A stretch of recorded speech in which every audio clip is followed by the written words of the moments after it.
ఇది ఆరావడ పట్టణము ఇది 12వ పొలిమేర మంగళవాద పత్రి కింద అంటారు మా తండ్రి గారు ఈ మంగళవాడు ఏడున్నాడో ఎక్కడున్నాడో వాళ్ళు ఒకసారి మంచిగా పిలుచుకుంటే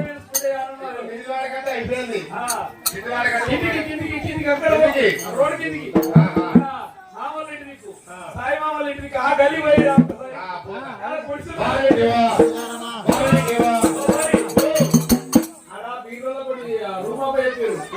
బాగున్నది అది భవనం కాకుండా ఉన్నది ఎండాకాలం అయితే సంతోషం అనిపించింది కానీ మరి పోయిపోయి 6 రూపాయలకి పోయిడేమో సంచి పోయినా ఒకసారి